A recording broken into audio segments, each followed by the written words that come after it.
ज्याप्रमाणे आपला विस्तार किती आहे हे आकाशाचे आकाशालाच माहीत, अथवा मी इतकी भरीव आहे हे प्रमाण पृथ्वीचे पृथ्वीलाच माहीत, त्याप्रमाणे आपल्या सर्व सामर्थ्याने तुला तूच जाणणारा आहेस.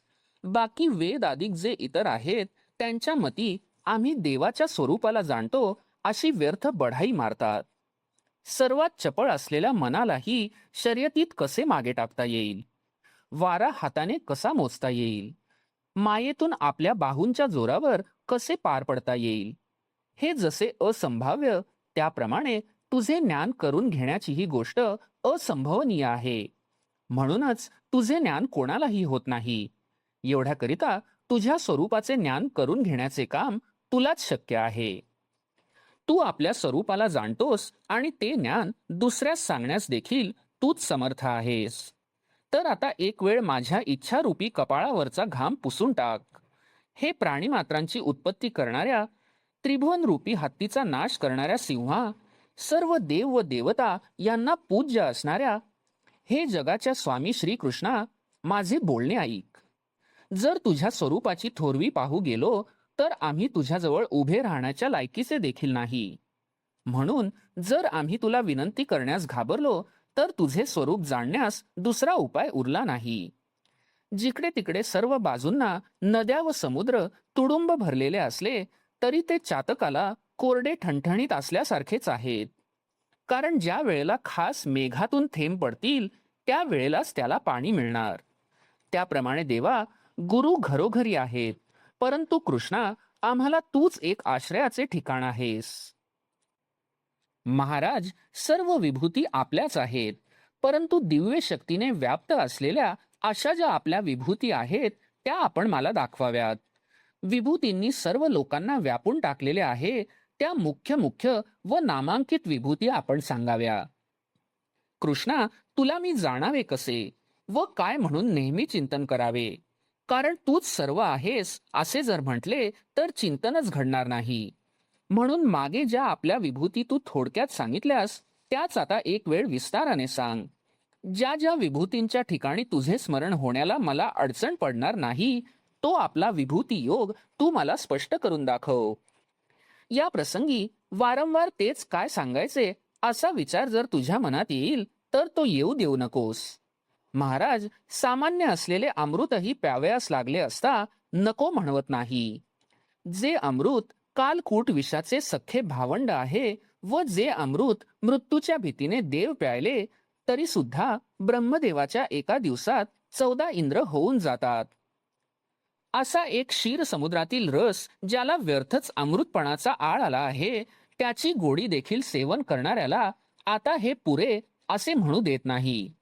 इतक्या हलक्या दर्जाच्या असलेल्या त्या अमृताला त्याच्या गोडीने जर एवढे महत्व आले आहे तर त्याच्या समोर तर हे खरोखर परमामृत आहे. जे परमामृत प्राकृत अमृताप्रमाणे मंदर नावाच्या पर्वताला न हलविता व क्षीर समुद्राचे मंथन न करता स्वभावतःच मूळचे नित्य सिद्ध आहे. जे परमामृत पातळ नाही व घट्टही नाही, ज्या परमामृतामध्ये रस व गंध ही आढळून येत नाहीत, जे परमामृत नित्य प्राप्त असल्यामुळे स्मरण केल्याबरोबर वाटेल त्याला मिळते, ज्याची नुसती गोष्ट ऐकल्याबरोबर सर्व संसाराचा निराश होतो व आढळ अशी नित्यता आपणास प्राप्त होते, ज्या परमामृताची गोष्ट ऐकल्याबरोबर जन्म मृत्यूची भाषा समूळ नाहीशी होते आणि अंतर्बाह्य ब्रह्मसुखच वाढू लागते. मग दैवयोगाने ते सेवन करण्याचा योग आला तर सेवन करणारा आपण स्वतः परमामृत होऊन राहतो. असे जे परमामृत ते तू मला देत असताना माझे चित्त पुरे असे म्हणू शकत नाही. महाराज, आपले नावच आम्हास आधी आवडते आणि शिवाय आपली भेट होत असून आपले सानिध्य प्राप्त झालेले आहे. त्याशिवाय आनंदाच्या भराने आपण बोधाच्या गोष्टीही सांगत आहात. आता हे सुख कशासारखे आहे हे कसे वर्णन करावे? तर मला झालेल्या आनंदाने यांच्याबद्दल काहीच बोलवत नाही. तथापि मी इतके मात्र समजतो की आपणास विचारलेल्या गोष्टींची पुनरावृत्तीही झाली तरी हरकत नाही, पण ती पुन्हा तुम्ही सांगा. अहो, रोज उगवणाऱ्या सूर्याला शिळा म्हणता येईल का? अग्नीला ओवळा म्हणता येईल का? अथवा नेहमी वाहणाऱ्या गंगेच्या पाण्याला पारोसेपणा येतो का? तुम्ही आपल्या मुखाने जे बोलता ते आम्ही मूर्तिमंत नादब्रह्मच अनुभवले. तुमच्या मुखाने बोधाच्या गोष्टी ऐकणे म्हणजे आज साक्षात आम्ही चंदनाच्या झाडाच्या फुलांचा वास घेत आहोत. अर्जुनाच्या या बोलण्याने कृष्ण सर्व अंगाने डोलला व म्हणाला, हा अर्जुन भक्ती व ज्ञान यांचा मळा झाला आहे. याप्रमाणे आपल्याला प्रिय असलेल्यांच्या आनंदाने प्रेमाचा भर उसळत असताना तो कष्टाने आवरून धरून श्रीकृष्ण काय म्हणाले ते ऐका. ज्ञानेश्वर महाराज म्हणतात, ब्रह्मदेवाचे आपण वडील आहोत हे श्रीकृष्णास माहीत असूनही त्याची आठवण त्यांच्या चित्ताला होईना व ते अर्जुनाला म्हणाले, बाबा अर्जुना, ठीक केलेस. कृष्ण त्या प्रसंगी अर्जुनाला बाबा असे म्हणाले, यात आम्हाला काही आश्चर्य करावयाचे कारण नाही. तो स्वतः नंदाचे मूल झालाच होता. परंतु आता हे वर्णन राहू दे. प्रेमाचा अतिरेक असल्यावर असल्या गोष्टी घडवून आणतो. श्रीकृष्ण म्हणाले, अर्जुना, आम्ही सांगत आहोत ते तू ऐक. तू माझ्या विभूती विचारल्यास त्या इतक्या असंख्य आहेत की त्या जरी माझ्या आहेत तरी पण त्या माझ्या बुद्धीच्या आटोक्यात येत नाहीत. आपल्या अंगावर किती केस आहेत हे ज्याचे त्याला मोजता येत नाही, त्याचप्रमाणे माझ्याच विभूती असून त्यांची गणना मला होत नाही. खरोखर मी कसा व केवढा आहे हे माझे मला देखील पक्के ठाऊक नाही. म्हणून ज्या मुख्य नामांकित विभूती आहेत त्या ऐक. ज्या विभूती समजल्या असता बाकीच्या सर्व जाणल्यासारख्या होतील. ज्याप्रमाणे बी हातात आले असता झाडच ताब्यात आल्याप्रमाणे होते, किंवा बागीच्या ताब्यात आला असता फळांची व फुलांची प्राप्ती सहजच होते, त्याप्रमाणे त्या विभूतींचा विचार केला असता सर्व विश्व विचारात घेतल्याचे श्रेय येते. खरोखरच माझ्या व्याप्तीचा अंत नाही. अमर्याद अशा आकाशालाही माझ्यात लपून बसता येते. मस्तकावर कुरळे केस शोभणाऱ्या व धनुर्विद्येत शंकरासारख्या निष्णात असणाऱ्या अर्जुना, ऐक. प्रत्येक प्राणीमात्राच्या ठिकाणी जो आत्मा आहे तो मी आहे. आतल्या बाजूने मीच त्यांच्या अंतःकरणात आहे. भूतांच्या बाहेरही माझेच आवरण आहे. प्रारंभी व शेवटी मी आहे आणि मध्यंतरी देखील मीच आहे. ज्याप्रमाणे या मेघांना खाली वर आत बाहेर सर्वत्र एकच आकाश आहे आणि ते मेघ आकाशातच उत्पन्न झालेले आहेत आणि ते राहतातही आकाशातच. शेवटी ज्या वेळेला त्यांचा लय होतो त्या वेळेला ते आकाश रूपच होऊन राहतात. त्याप्रमाणे प्राण्यांच्या उत्पत्तीला, राहण्याला आणि नाशाला मीच आश्रय आहे. असे हे माझे अनेकत्व व व्यापकत्व तू विभूती योगाने जाण. तर आता जीवच अंतःकरण कानरूप करून ऐकलेलेच ऐक. माझे व्यापक स्वरूप सांगितल्यावरही तुला माझ्या विभूती काही निराळ्या सांगावयाच्या राहिल्या आहेत का? परंतु तुला प्रेमाने सांगतो म्हणून म्हटले, तर आता तुला मुख्य मुख्य विभूती सांगतो त्या ऐक. हे बोलून तो कृपाळू श्रीकृष्ण म्हणाला, आदित्य नावांच्या 12 देवतात विष्णू नावाची देवता माझी विभूती आहे. चांगल्या तेजस्वी पदार्थांमध्ये किरणे असलेला सूर्य माझी विभूती आहे. मरुद्गणांच्या 49 प्रकारात मरीची ही माझी विभूती आहे. आकाशरूपी तारांगणातील नक्षत्रांमध्ये चंद्र ही माझी विभूती आहे. ऋग्वेद आदी 4 वेदांमध्ये सामवेद ही माझी विभूती आहे.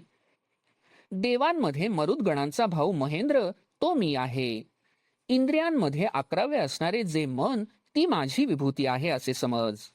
सर्व प्राण्यांमध्ये स्वाभाविक असलेली जी चेतना ती माझी विभूती आहे.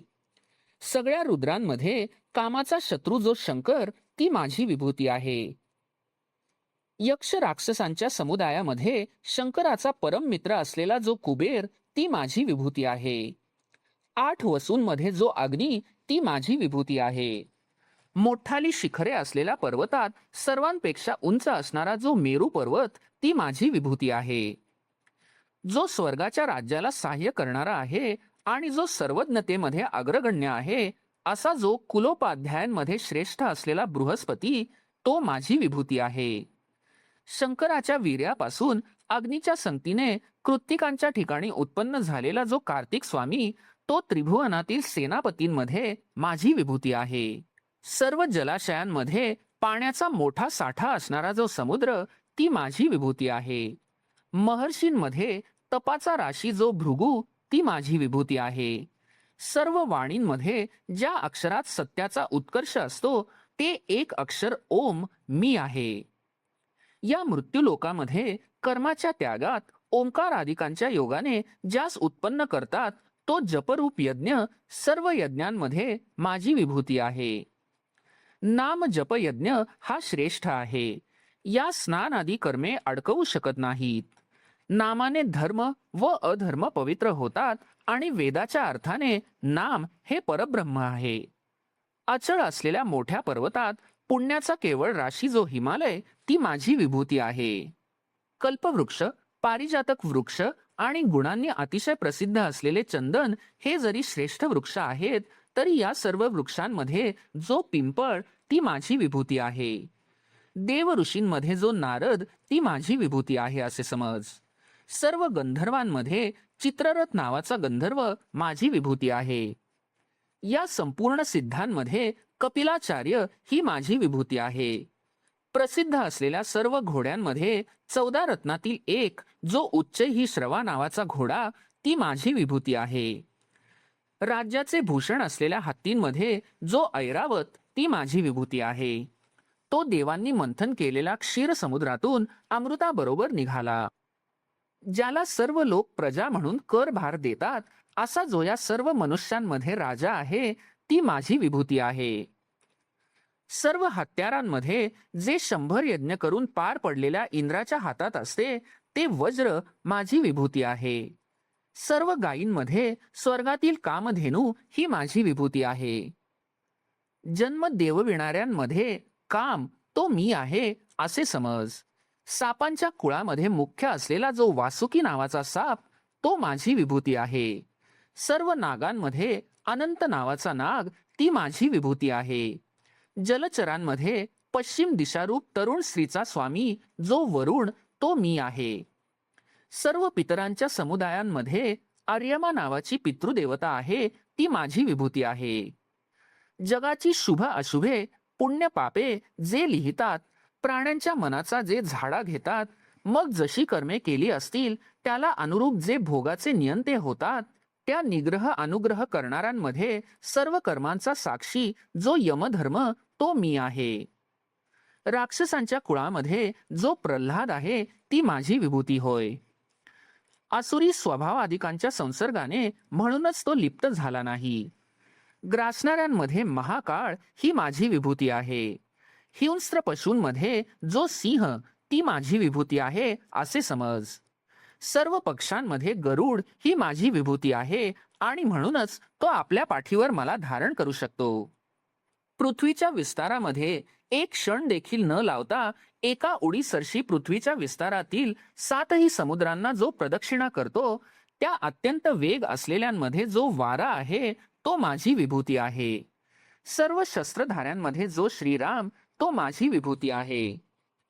ज्या रामचंद्राने संकटात पडलेल्या धर्माचा कैवार घेऊन त्रेतायुगात विजयरूप लक्ष्मीस आपल्याकडेच वळविले, नंतर ज्या रामचंद्राने सुवेळ पर्वताच्या माथ्यावर उभे राहून प्रतापवान असा जो लंकेचा राजा रावण त्याची मस्तके आकाशात उदो उदो म्हणणारी जी पिशाचे त्यांच्या हातात बळी म्हणून दिली, ज्या रामचंद्राने देवांचा गेलेला मान परत मिळविला व धर्माचा जीर्णोद्धार केला, सूर्यवंशात तो प्रतिसूर्यच उदयास आला, असा जो जानकीनाथ रामचंद्र तो शस्त्र धारण करणाऱ्यांमध्ये माझी विभूती आहे.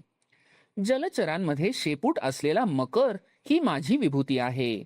सर्व जलप्रवाहांमध्ये जी गंगा तिला भगीरथ आणीत असता मध्ये जन्नू नावाच्या ऋषीने गिळली व नंतर भगीरथाच्याच प्रार्थनेवरून आपली मांडी फाडून परत त्याची त्यास मोकळी करून दिली, अशी तिन्ही लोकात एकच असलेली जान्हवी नावाची जी नदी ती सर्व जलप्रवाहांमध्ये माझी विभूती आहे असे समज. अशा प्रकारे जगातील वेगवेगळ्या विभूतींची एक एक नावे घेऊ लागले असता पूर्ण आयुष्य असलेल्या हजारो जन्मांमध्ये त्या अर्ध्या देखील सांगून व्हावयाच्या नाहीत हे पक्के समज. आकाशातील एकूण एक नक्षत्रे टिपून घ्यावीत अशी ज्यावेळी अंतःकरणात इच्छा उत्पन्न होते त्यावेळी आकाशाचेच गाठोडे बांधणे ज्याप्रमाणे बरे, किंवा पृथ्वीच्या परमाणूंची मोजदाद करावी अशी जर इच्छा असेल तर ही सर्व पृथ्वीच बगलेत घालावी. त्याप्रमाणे माझी व्याप्ती जर पाहावयाची असेल तर माझेच ज्ञान करून घ्यावे. फांद्यांसकट फुले व फळे सर्व एकाच वेळी हस्तगत व्हावी असे जर मनात असेल तर जसे त्या झाडाचे मूळच उपटून हातात घेतले पाहिजे त्याप्रमाणे माझ्या मुख्य मुख्य विभूती सर्वच जाणण्याची इच्छा असेल तर एक माझेच दोषरहित स्वरूप जाणावे. एरवी वेगवेगळ्या विभूती तू किती ऐकणार आणि मी किती सांगणार. म्हणून बुद्धिमान अर्जुना, एकदाच समज की हे सर्व मी आहे. ज्याप्रमाणे वस्त्रांमध्ये आडवे उभे एक सूतच भरलेले असते त्याप्रमाणे या सर्व जगाच्या प्रारंभी, मध्ये आणि शेवटी मीच सर्व भरलेला आहे. अशा सर्व व्यापक असलेल्या मला जाणले असता मग वेगवेगळ्या विभूती सांगून काय करायचे आहे. किंवा ज्या अर्थी तू विभूती विचारल्यास त्या अर्थी मी सांगत आहे त्या तू ऐक. तर आता प्रस्तुत सर्व विद्यांमध्ये जी अध्यात्म विद्या आहे ती माझी विभूती आहे. सर्व शास्त्रांचे एकमत होऊन कधीच न संपणारा असा जो वक्त्यांमधील वादविवाद तो मी आहे असे समज. वादातील विषयाचा निश्चय करू लागले असता जो वाद वाढतो व जो ऐकला असता तर्कास जोर येतो व ज्या तर्कावर बोलणाऱ्यांची गोड भाषणे होतात याप्रमाणे प्रतिपादनामध्ये जो वाद चालतो ती माझी विभूती आहे. सर्व अक्षरांमध्ये स्पष्ट असे अ हे अक्षर ती माझी विभूती आहे. सर्व समासांमध्ये द्वंद्व नावाचा समास ती माझी विभूती आहे. चिलटापासून ब्रह्मदेवापर्यंत सर्वांचा ग्रास करणारा जो काळ तो मी आहे. मेरू, मंदार इत्यादी सर्व पर्वतांसहित पृथ्वीला जो विरवितो तो जलरूप झालेल्या जगालाही जेथच्या तेथेच आटून टाकतो. जो प्रळयकाळच्या तेजाला ग्रासून संपूर्ण वाऱ्याला गिळून टाकतो आणि हे राहिलेले आकाश देखील ज्याच्या पोटात मावते याप्रमाणे अमर्याद जो काळ तो माझी विभूती आहे. मग यानंतर पुन्हा सृष्टीचा जमाव उत्पन्न करणारा जो ब्रह्मदेव ती माझी विभूती आहे. उत्पन्न झालेल्या भूतांना धारण करणारा मीच आहे. या सर्वांना जीवन मीच आहे. शेवटी ज्या वेळेला मी या सर्वांचा नाश करतो त्यावेळेला मृत्यू देखील मीच आहे. आता आणखी माझ्या 7 विभूती स्त्री वर्गापैकी आहेत. त्याही सहज सांगतो, ऐक. नेहमी भरभराटीत असलेली जी कीर्ती ती माझी विभूती आहे. औदार्याची जोड असलेली जी संपत्ती ती देखील माझी विभूती आहे. जी वाचा न्यायाच्या सुखासनावर बसून विवेकाच्या वाटेने चालते ती वाचा मी आहे. कोणताही पदार्थ पाहिल्याबरोबर जी माझी आठवण करून देते अशी जी स्मृती ती निश्चय करून मी आहे. स्वहिताला अनुकूल अशी जी बुद्धी ती या लोकांमध्ये मी आहे व त्रैलोक्यात धैर्य व क्षमा मी आहे. याप्रमाणे स्त्री वर्गामध्ये या 7ही शक्ती मीच आहे असे समज. असे संसार रूपी हत्तीला मारणारा श्रीकृष्ण रूपी सिंह म्हणाला. अत्यंत आवडत्या अर्जुना, वेदांमध्ये असलेल्या रथंतरादी सामांमध्ये बृहत साम ही माझी विभूती आहे. ज्यास गायत्री छंद असे म्हणतात तो सर्व छंदांमध्ये माझे स्वरूप आहे. सर्व महिन्यांमध्ये मार्गशीर्ष नावाचा महिना तो मी आहे. 6 ऋतूंमध्ये पुष्पांची खाण जो वसंत ऋतू तो मीच आहे. चतुर अर्जुना, कपट कारस्थानांमध्ये जुगार ही माझी विभूती आहे. म्हणून उघड उघड चव्हाट्यावर जरी चोरी होते तरी कोणास निवारण करता येत नाही. एकूण एक तेजस्वी पदार्थांमध्ये असणारे जे तेज ते मी आहे. मी सर्व व्यवहारातील उद्दिष्टांमध्ये विजय आहे. सर्व उद्योगात ज्या उद्योगाने शुद्ध न्याय दिसतो तो माझेच स्वरूप आहे. सत्व गुणसंपन्नांमध्ये जे सत्व आहे ते मी आहे. यदुकुळातील पुरुषांमध्ये ऐश्वर्यवान जो कृष्ण तोच मी आहे.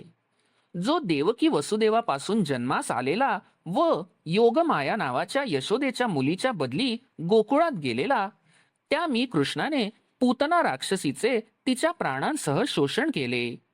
बाळपणाची दशा संपली नाही तोच ज्या मी दैत्यरहित सृष्टी केली आणि करंगळीवर गोवर्धन पर्वत धारण करून इंद्राचा गर्वहरण केला.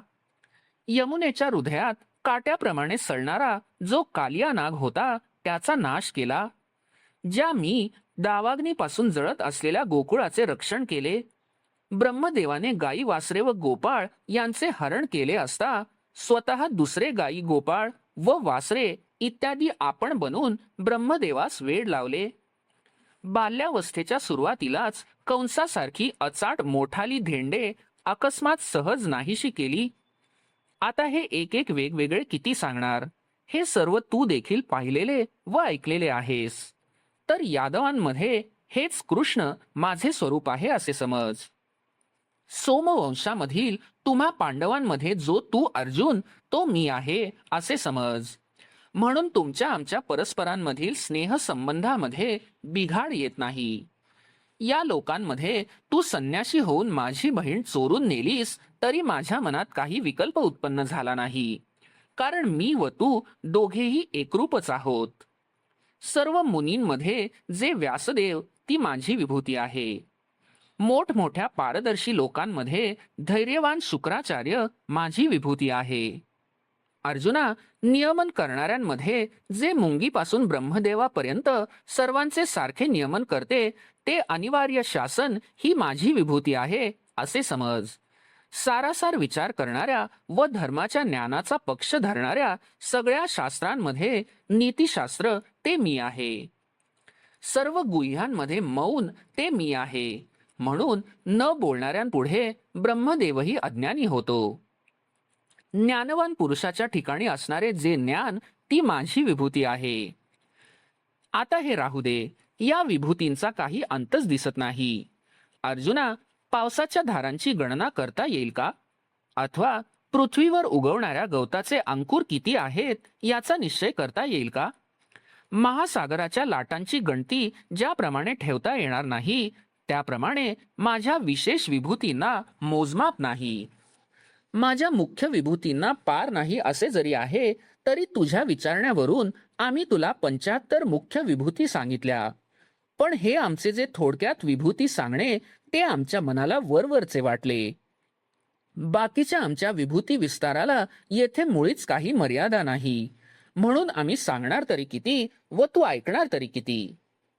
याकरिता आम्ही आपले वर्म आता तुला एकदम सांगतो. ते असे की सर्व प्राणीरूप अंकुराने वाढणारे जे बीज ते मी आहे. एवढ्याकरिता लहान मोठे अशी निवड करू नये.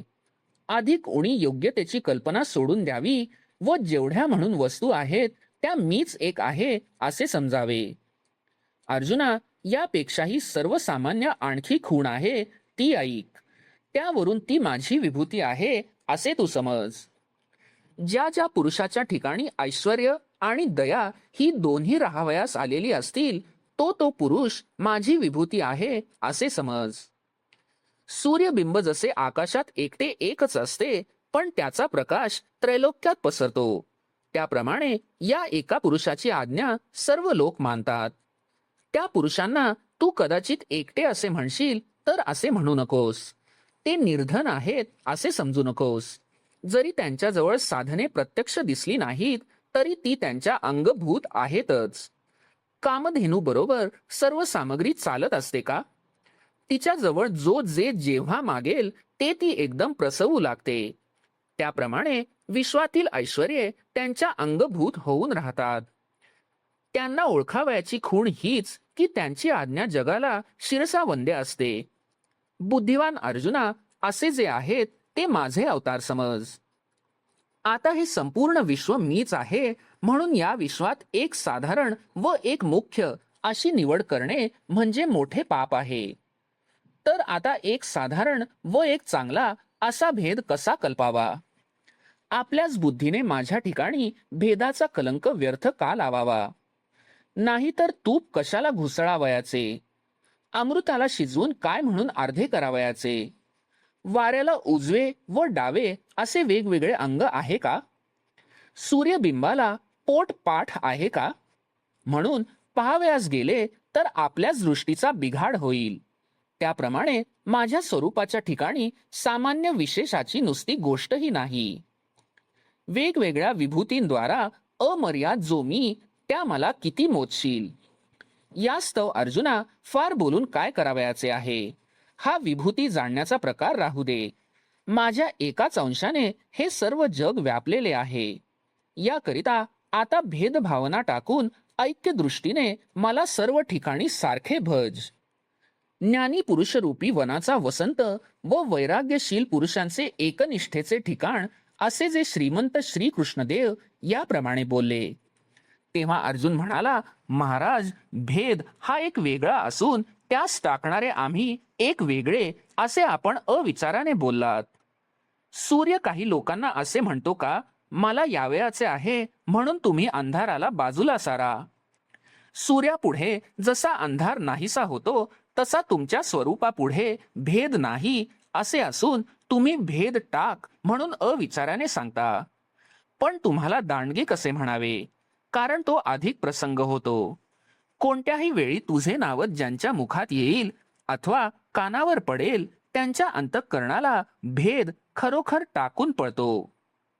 असा जो तू पूर्ण परब्रह्म, तो मला माझ्या दैवाने हातावर उदक सोडून दान दिल्याप्रमाणे प्राप्त झाला आहेस. तर आता भेद हा कसला, कुठे व कोणी पाहावयाचा आहे? महाराज, चंद्रबिंबाच्या मध्यभागात प्रवेश केल्यावरही उकडते असे जर कोणी म्हटले तर ते शोभेल का?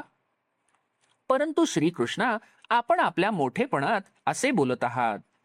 त्यावेळी देवाने सहजच अतिशय संतुष्ट होऊन अर्जुनाला मनापासून आलिंगन दिले आणि मग म्हटले, अर्जुना, आमच्या बोलण्याबद्दल रागावू नकोस. आम्ही भेदाच्या मार्गाने जी तुला विभूतींची कथा सांगितली ती अभेद भावाने तुझ्या मनाला पटली की नाही हेच पाहण्याकरिता आम्ही क्षणभर बाह्यदृष्टीच्या रीतीने बोलून पाहिले. तो आम्हास असे आढळले की आम्ही सांगितलेल्या विभूती तुला चांगल्या समजल्या. यावर अर्जुन देवाला म्हणाला, मला तुम्ही सांगितलेल्या विभूती समजल्या की नाही हे तुमचे तुम्ही समजा. पण माझा अनुभव जर म्हणाल तो असा आहे की हे सर्व विश्व तुमच्या स्वरूपाने भरलेले आहे. संजय म्हणाला, धृतराष्ट्रा, या अर्जुनाने अशा प्रकारच्या अनुभवाला माळ घातली. त्या संजयाच्या बोलण्यावर धृतराष्ट्र स्वस्थ राहिला. संजय हा अंतःकरणात वाईट वाटून मनात म्हणाला, असले भाग्य आले असता ते दवडणे हे आश्चर्य नाही का? हा धृतराष्ट्र अंतःकरणाने समजूतदार आहे असे मला वाटत होते. पण त्यास मी अर्जुनाच्या बोधाची थोरवी सांगत असता हा अगदी स्तब्ध व उदासीन आहे. यावरून मला असे वाटते की हा धृतराष्ट्र जसा चर्मचक्षूंनी आंधळा आहे तसा अंतःकरणातही ज्ञानचक्षूंनी आंधळा आहे. ज्ञानेश्वर महाराज म्हणतात, पण हे संजयाचे बोलणे राहू द्या. तो अर्जुन आपल्या हिताचे प्रमाण वाढवित आहे. तर हा विभूतींचा अनुभव त्याला मिळाल्यावर सुद्धा त्याला दुसरी एक अचाट इच्छा उत्पन्न झाली. अर्जुन आपल्याशी असे म्हणावयास लागला की या सर्व विश्वात एक भगवंताचे स्वरूप व्याप्त आहे. माझ्या अंतःकरणातील अनुभव माझ्या बाह्य दृष्टीला दिसावा अशा इच्छेच्या प्रवृत्तीने माझ्या बुद्धीने उचल घेतली. मी याच दोन डोळ्यांनी सर्व विश्वरूप पाहावे एवढी मोठी इच्छा तो दैवाने थोर म्हणून करीत होता. आज अर्जुन कल्पतरूची फांदी आहे म्हणून त्या फांदीला वांज फुले येणार नाहीत असे समजा. जे जे अर्जुन म्हणेल ते ते श्रीकृष्ण परमात्मा खरे करीत आहे. प्रल्हादाने माझा नारायण सर्व पदार्थात व्याप्त आहे असे हिरण्यकश्यपूस सांगितल्या कारणाने जो विषासकट सर्व पदार्थ आपण झाला असा जो श्रीकृष्ण परमात्मा तो अर्जुनाला सद्गुरू लाभला होता. म्हणून मला विश्वरूप दाखवा हे श्रीकृष्णास विचारावयास अर्जुन कोणत्या पद्धतीने सरसावेल ते मी पुढल्या प्रसंगी सांगेन असे निवृत्तीनाथांचे शिष्य ज्ञानदेव म्हणतात. अध्याय 10 समाप्त. श्री सच्चिदानंदार्पणमस्तु.